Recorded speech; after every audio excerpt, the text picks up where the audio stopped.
From the domain analysis, it was clear to see the lack of traceability throughout the supply chain from farm to fork. And when implementing the entity relationship diagram, it encompassed many problems that were down to how I perceive food fraud and the ambiguity towards a correct answer.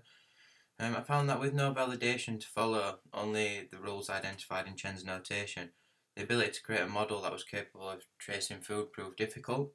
One of the main issues I found was to model traceability of produce. So this is my produce traceability where one farm creates many produce and many produce are purchased by one manufacturer. Now the problem was the produce can include anything that's from yield to livestock, and with the horse meat scandal the slaughter of animals needed to be tracked. So that was a significant problem because I wasn't able to track the slaughter of animals through the abattoir as the produce basically was just purchased by the manufacturer. And again, with that being a big problem in the 2013 meat adulteration scandal, it needed to be addressed. With the entity relationship diagram and the visual representation and how easy it was to understand, I found it easy to map my ideas down and redesign my diagram to suit what I needed to the problem that I needed to change. So this is my revised produce traceability. Here we can see the farm, and the zero in Chen's notation represents optional, so a farm doesn't have to grow yield or they don't have to rear livestock. They can do either or they can do both. So now as you're able to see the livestock, many livestock are slaughtered by one abattoir, and one abattoir generate many raw meat produce. So for instance, as you can see here, the sheep leg. And this link above at the top provides us with the ability to understand what raw meat produce has come from what livestock, so what cow, or in this instance, what leg of sheep this has come from by that entity. So going on to produce traceability, here we're able to understand that raw meat produce, now you're able to understand that it's come from this abattoir, it's from this livestock, so we understand what animal it's from, and we're able to identify what meat, so for instance again the sheep leg.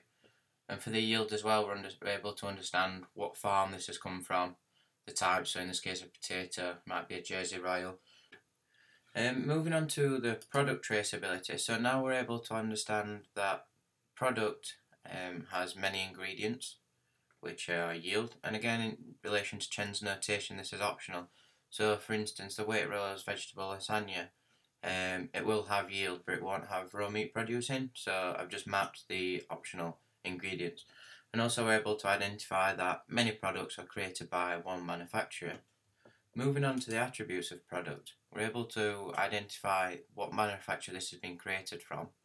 We're also obviously got a primary key here in relation to Chen's notation with the underline, so we can identify all unique products. We're able to understand what raw meat that has got in it.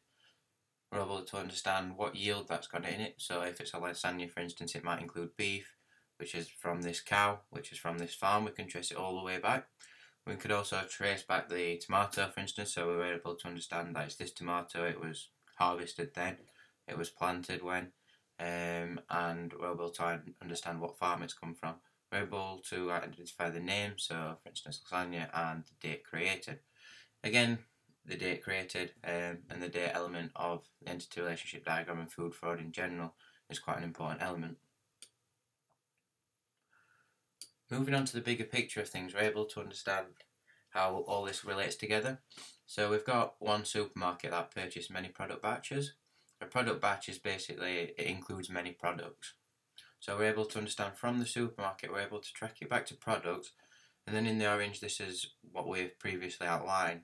We're able to follow it back to what yields in the product and what raw meat's in the product, what manufacturers made the product when. We're able to understand when the manufacturer purchased the products and when the purchase was made and what they include. We're able to understand what raw meat has come from what abattoir and livestock, and what yield has come from farm, and ultimately what livestock has come from farm. So we're able to understand a full traceability throughout the food supply chain. I would also like to add that from this presentation I have amended my entity relationship diagram in regards to Chen's notation, so no longer do the attributes include capital letters.